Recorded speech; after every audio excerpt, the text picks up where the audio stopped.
Hello and welcome to Geometry Similarity Dilations. In this video, we are going to draw and analyze dilated figures using tools or functions. That means we're going to be finding the scale factor, using the diagram and scale factor to describe dilations as enlargements or reductions, use a scale factor to find dimensions of polygons, and then perform dilations on a coordinate plane using the dilation rule and using what we know about distance and slope, and describe dilations when we're already given the diagram on a coordinate plane and use dilations in a composition with other transformations. This is going to be all of the standards that we are going to be covering today from the Florida B.E.S.T standards of mathematics, and so let's go ahead and get started. So let's first talk about scale factors. So we talked about it a little bit in the video about similar polygons. So the scale factor is the number used to multiply the dimensions of an object to create a scaled copy. And so an enlargement is going to have a scale factor that is more than 1. It's going to be making that scaled copy larger. We have reductions, which are going to be between 0 and 1. And so that means we're looking more at like those fractions. And then for those that stay the same, we talked about how that would have a scale factor of 1. So let's hop straight into an example. So it says determine whether this dilation from the figure on the left to the one on the right is an enlargement or reduction. This is super duper important that you're reading the directions and the question that it goes with. For this one, it says from the figure on the left to the figure on the right. That is so important because there are some times where they're going to say from figure A to figure B, and they'll have something like that. They may also even say from the smaller figure to the larger figure, or the larger figure to the smaller figure. So it's super important because that's going to change your scale factor going from one to another. So make sure that you're really reading those directions. Okay, and then it says find the scale factor of dilation. So from left to right, I have this 6 going with the 18. When you do scale factor, I want you to remember, and you might want to write this down, when you have your scale factor, you need to go from your new or your image to your original or your pre-image. Okay, and so from the new image, we have the 18 going with that 6. And notice that 18 is larger than 6. I know going from this one to this one that the shape is getting larger, so it should automatically be an enlargement just by looking at my diagram, but now I want that scale factor to reflect that as well. And then you always want to pop that into the calculator to see if it can be reduced. So 18 divided by 6 is 3, and so my scale factor is going to equal 3 for this one. Let's try another one. So same directions. So for this one, I'm going from this shape to this shape. I can automatically tell that this is a reduction, that it's getting smaller in size. And then when it comes to my scale factor, I want to put new over original, so don't forget. And so my new shape is going to be 6 going with that 12, and then 6 over 12 is the same as 1/2. And so you might see this as 1/2, or you could also see it as 0.5. So either one of those would work. So this is a reduction with a scale factor of 1/2 or 0.5. For this particular problem, we are going to find and graph the coordinates of our image after this triangle here has undergone a dilation. So they give us the scale factor. So this right here is my scale factor, and then my center of dilation, we're going to call that AB. And so scale factor is K, and then center of dilation is going to be AB. I went ahead and gave you the dilation rule in this highlighted section, so go ahead and make sure you write that down. For this one, let's go ahead and plot ST and V. So I graphed ST and V, and it's telling me that my scale factor is 1.25, and that means that we are undergoing an enlargement. So when I'm done, I always want to kind of think back, does this make sense? And so my shape should be getting bigger, and then it's going to be centered at the origin, so that means 0, 0 is now going to become AB. But notice that S is already at the origin, so that means when I'm thinking about the center of dilation, I am going to have these little ropes that kind of attach from my center of dilation from here.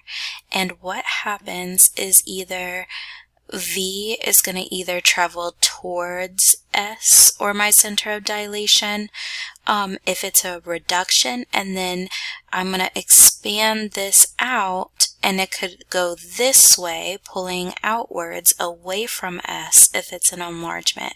So I know V is going to be traveling out here. And then same thing with T. Reduction would be going towards S, and enlargement would be going away from S on that little string. So now let's go ahead and put T. So S is going to stay in the same spot because it's the center of dilation. So that's automatically S prime. So S prime is still going to be at 0, 0 because it's the center of dilation. For T prime, we are going to put the scale factor, which is 1.25, times my X value. And so these become my little X and Y values. I'm going to have -4, and then we're going to subtract A. And so we're subtracting 0 here, and so that doesn't really change anything. So I'm really just taking my scale factor and multiplying it by my X value, and then I would add on A, or add 0 onto the end. That's not going to change anything. And so really with this dilation rule, if we're centered around the origin, you're really just taking your K value or your scale factor and you're multiplying it by your X and your Y. So super duper easy for these. That is going to put us at T prime is going to be at -5 and 0. And so my T prime is going to be -5, 0. So it's going to move away, but still on that string, away from S.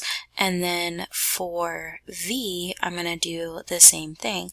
If I'm going with a center of dilation of 0, 0, I'm just going to do my scale factor times my X value, and then my scale factor times my Y value. And that's going to give me V prime. And so that's going to give me -10, -10. So notice that it's still pulling away, right? And then we're going to end up at V prime here. Okay? And then looking at my original shape, right? That would be my original. And then this would be my new shape. So notice that my new shape is still kind of keeping with that older one. Okay, they're all centered around that S which is my center of dilation. So let's go ahead and do another example. I went ahead and I plotted my A, B, and C. I can tell by my scale factor that this is going to be a reduction because it's less than 1. But this time we are centering our center of dilation at B. So this becomes A and B. So go ahead and mark that. So for A prime, we are going to take 1/3, which is my scale factor, times my x value on A, which is 9, minus A, which is 3, and then we want to add A back onto there, so plus 3 because it's a positive 3 here. Then for the y value of A, we have the same thing. So we have 1/3 times 9, which is y, minus B, which is 3, and then we want to put B back on there, which is 3. Okay, and then that means that A prime, if I put, and when you go to put this in your calculator, just put all of this into your calculator. That's going to give me 1/3 of 6, which is going to be 2 plus 3 gives me 5, and then 1/3 of 6 gives me 2 plus 3 gives me 5 as well. And I'm just going to move this up here, and then I want to do the same thing with C. So let's go ahead and plug C into our dilation rule. And so for this one, I end up getting 4/2 for C prime. Now, there is a way to do this on your graph that might be a little bit easier. And so remember that this is our center of dilation, B is our center of dilation, and there is a string connecting these. And so that means my new point, especially for a reduction, is going to be on that string. Now, just by looking at this, I can kind of break this into 3 parts. It says it's a reduction down to a size of 1/3. So like this would be 1/3 and this would be 1/3 when I'm looking at this overall piece here.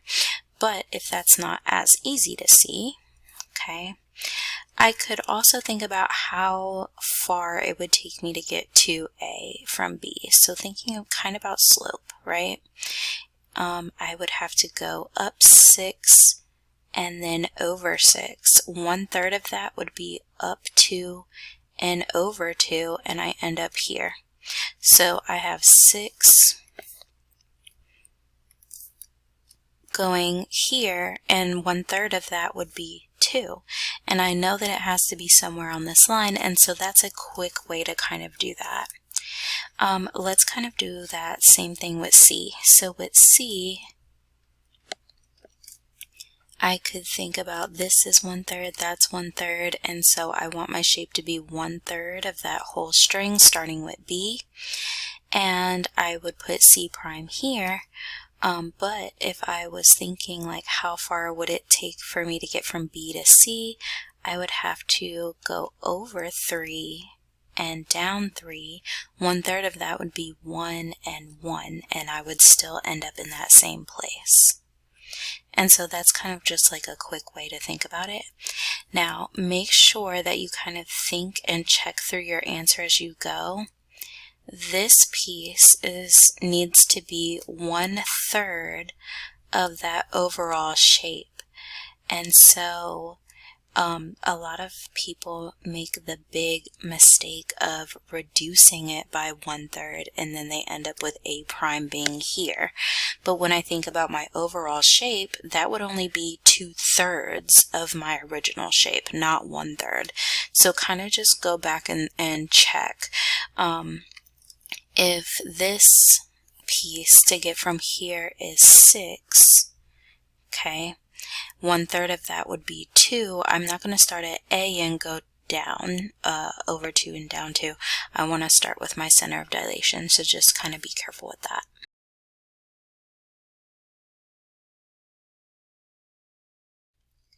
For this problem, it's asking us to describe the dilation and write the coordinate rule.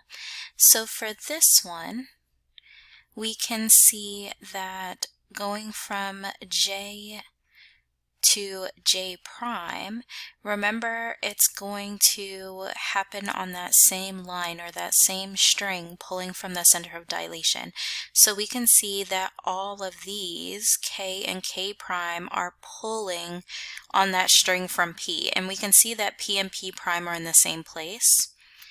So my center of dilation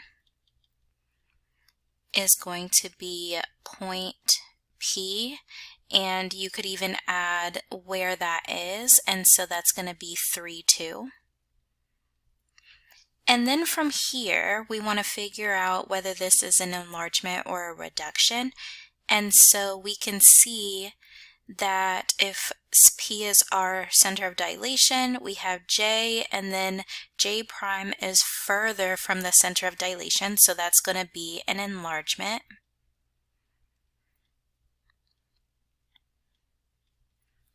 And looking at our pre-image and image, our pre-image is here, and then our image is this larger triangle here, so that's going to be an enlargement. And then thinking about how we would get from the center of dilation to J, we would go over 1 up 2. To go from the center of dilation P to J prime is going to be over 2 up 4. So 2 and 4, it's going to be an enlargement when we want our new shape to be on top. So our scale factor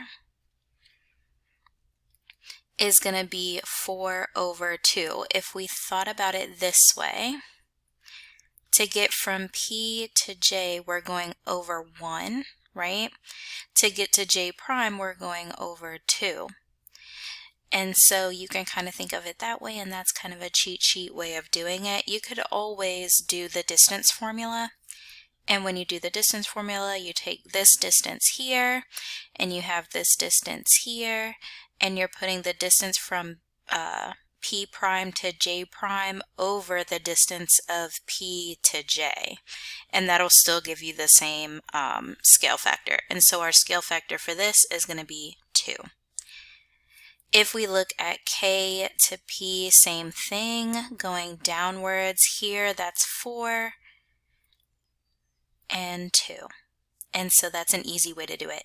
So to describe the dilation, we're going to say this is a dilation, an enlargement with a scale factor of 2 from a center of dilation at point P, which is 3, 2. And then from here, to actually write out a dilation rule, you could do something like this. Okay? And so our scale factor would be 2 times x minus, and then remember our center of dilation is A and B. So subtracting 3, then we put that A back on there, and then we've got 2 times y minus B, and then you put that B back on there. And so this would be our actual dilation rule. Alright, so let's try another one. So looking at this one, we want to remember that G and G prime are going to be on that same string. And looking at this, it looks like all of our strings are pulling from the origin, and they're kind of meeting up in the middle there. So our center of dilation for this one is going to be the origin at 0, 0. And then looking at this shape, we're going from G, and then we're getting further away from the origin to get to G prime. Same thing with D and D prime, F and F prime, And so this one is also an enlargement. And then thinking about a scale factor, from G to the origin is 2, so you can see that it's 2 from here to here. And then for G prime, it's 3. So we want to make sure we put our G prime on the top. So to get from G prime to the origin is 3. And then to get from G to the origin is going to be 2. And so we can write it as 3 over 2, or we can put 1.5. Either one of those would work for K. Then our dilation rule, remember our center of dilation is AB. So we have 1.5 times x minus, and then 0, right? We don't even have to write that. And so it's whenever we're doing the dilation from the origin, just remember that it's going to be basically your scale factor times the x and the y coordinate. And so for this one, it's super duper simple. If we actually wrote it out, it would be 1.5 times x minus 0 plus 0. And so all this doesn't really matter. And so when we're going from the origin, we're just going to put the scale factor times the x and the y. Now let's try some compositions of transformations. This is something that a lot of people tend to have troubles with just because it's kind of a lot of remembering. And so I have this transformations cheat sheet. This may be something that you want to write down and commit to memory, especially before going into a test. And so our dilation rule, you can see that down here at the bottom. And then for translations, those are pretty easy. Sometimes they're going to give you a vector, and that's just the change in x and the change in y. So you're going to take whatever the x is, and then if it's positive, you're going to the right. If it's negative, then you're going to go to the left. So this is our left and right. Our change in x is going to tell us whether we're going left or right, and then our y and our change in y is going to tell us whether we are going up or down. So positive is going to be up, negative is going to go down. So translations are pretty easy. Reflections are pretty easy. These are the most common ones. So over the x-axis, and if I was looking at a coordinate plane, I'm just going to use this as an example. If I'm flipping over the x-axis, my y is the only thing that's going to change. My x wouldn't change from one point to another. And then the same for the y-axis. If I'm flipping over the y-axis, the only thing changing is my x. The y is going to stay the same. For y equals x, we're just interchanging x and y. And then y equals negative x. You could do a little bit of math to kind of think this through, but your y coordinate is going to become negative x, so that makes sense, right? And then if I wanted to get x by itself using this as my equation, I know that once I get x by itself, x is going to equal negative y. So if you're not sure about these two, you could do the math to kind of think those through. And then reflections also are a lot easier when you have a graph. If you don't, you would have to use midpoint formula, but that's covered in another video for reflections. And then we have our rotation rules. If we're using the center of dilation, AB, we would have to translate the point, then rotate it using our rules, and then translate it back. So that's this, and that can kind of help you with those rotations, also covered in another video. And then I draw this on my paper. So if I'm going 0, or I'm not moving, or if I'm going a full 360, I'm going to end up back at X and Y as being my coordinate. And then I use this if I'm going clockwise 90 degrees, I would be here. And then, because I know clockwise and counterclockwise, it makes it a lot easier if I just drew this out. So 90 degrees counterclockwise, I'm here. 80 degrees, whether it's counterclockwise or clockwise, is going to end up here at the bottom. And then 270 is 3/4 of the way around. So that would be here for clockwise or here for counterclockwise. And so I just draw this on my paper, especially before I'm about to go into an exam, and it kind of helps me out. All right, so let's go ahead and do an example. So for this one, it already gave us a graph, and it says a translation along vector 2, -6, and then followed by a dilation centered at the origin with a scale factor of 1/2.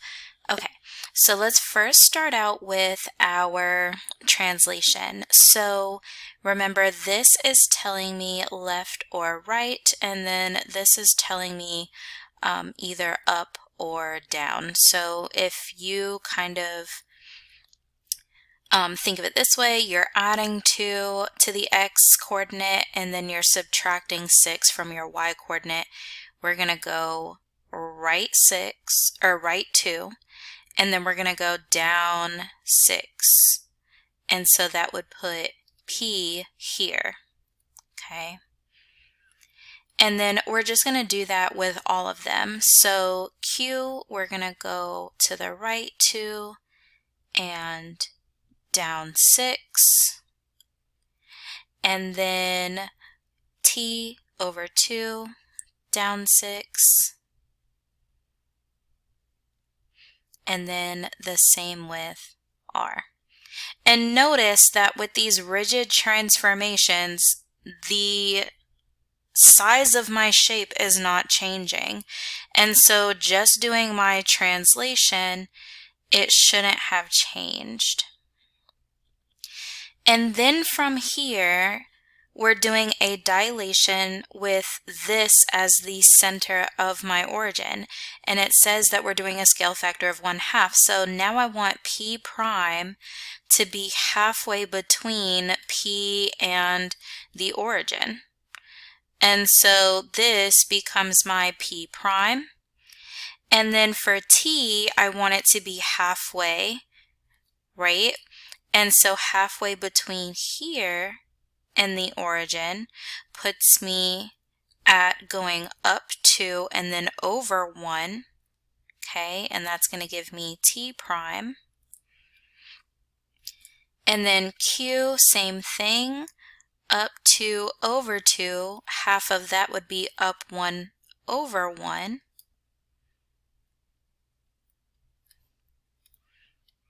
And that's a quick way of like how you can do dilations without having to like write out your dilation rule, especially if you have a graph. And then for R, to get to the origin, we would go up 4 over 4. Half of that would be up 2 and over 2. So R would actually be on top of that Q there. And then from here, I can go ahead and write out my points. So we have P prime is at 0, -1. Q prime is at 1, -1, and then so forth. If I didn't have this graph, I would be able to use my transformation cheat sheet. And so just doing P, for example, I would write out where the location of P is, which is -2, 4. And then just for the translation, we would do -2 plus 2, which is going to put me at 0, and then 4 minus 6, which puts us at -2. That's just our translation bit. And then from here, I would be able to use my dilation rule and plug this along with my origin into my center of dilation, and that was 0, 0. And so really I'm just doing half of 0 and half of -2. So now from my dilation, if we're using the origin as my center, I'm just multiplying the scale factor of 1/2 by my x and my y coordinate. Half of 0 is still 0, and then -1, and that's exactly what we got here. So if you don't have a graph, it's still okay as long as you kind of learn and remember those transformations. For this problem, we have a dilation centered at the origin with a scale factor of 3, so this is going to be an enlargement, and then followed by a rotation of 270 degrees counterclockwise. And so let's start with the dilation first. So remember, all of these are on a string, right? And so from 0 to k is 1, 1, and then it should be times 3, correct? That's going to be our new k. And then here, we're going up 1 over 1. Now we want to go up 3 over 3 to get to our new j coordinate. And then here, over 1 down 1, over 3 down 3 puts me here at m. And then this one is down 1, and we want to change that to down 3 because we're multiplying all of those distances by our scale factor of 3. Okay, so now this is my new box. Okay, and then from here I can go ahead and write those out. So this is what I came up with just from our first step with the dilation from the origin. Notice that because it's from the origin, I'm just taking my coordinate and I'm multiplying it by that scale factor of 3. So -1 times 3 gives me -3, 1 times 3 gives me 3, and so on. So I could have used my graph, or I could have just did it by hand. And then from here, we're now going into our next transformation, which is that counterclockwise 270 degrees from the origin. So I don't have to use the step 1, step 2, step 3 because my center of dilation is from the origin. So now I can just use my little picture that I have here. So starting from my xy, and I'm going counterclockwise 270 degrees puts me here. So now this is my x and my y, and to do that rotation, I want to make it to where y is my first coordinate, and then we're going to take the x and change the sign, and that's going to become my new point. And then for this one, same thing. Y is going to be my first one, and then we change the sign, it's 0, so it's just going to stay as 0. Okay, and then here we want to put our y coordinate, and then our negated x coordinate, our y coordinate, and our negated x coordinate. And this is what it would look like once that rotation is complete. So J has made its rotation to J prime, which is going to end up over here. And now let's go ahead and do our last problem. And for this one, we are doing a reflection in y equals 1. So we're not going to use our reflection rules here. What we would actually do is we would use the midpoint formula, but we're going to just kind of demonstrate that on the graph. So we have y equals 1, And if it's a y equals number equation, it's going to be horizontal, where all of the y's on all of the coordinates on this line or points on this line are going to have a 1. And so this is going to be y equals 1. And then we're flipping this, and so see how it has a distance of 1 from that line of reflection, y equals 1, and then we want that same distance to go on the other side. For this one, 1, and then we're going to go away 1, and that's going to be our new B, so that's C and B. And then for A, it's 1, 2, 3, and then you're going to count again, 1, 2, 3, and so this is where A is going to be. So this is where our shape is going to be just after the reflection. And then it's asking us to do a dilation with a center from B prime with a scale factor of 2. And so B, our new B that we got from after that reflection, is going to be our new center. And then from here, we're thinking about that string, right? Our string is 2, we're going to make it 4. And there's going to be C. And then here we have down 2 over 1 to get to A, down 2 over 1 to get to A prime here. And so now we have our new shape here. So now it's undergone a reflection and a dilation. And just remember that because our B, or what became our B, is B prime because it's the center of dilation, so B was never going to move. So that's how we knew that this was going to be our B prime. So B prime, A prime, and C prime. All right, and that sums up our video on dilations.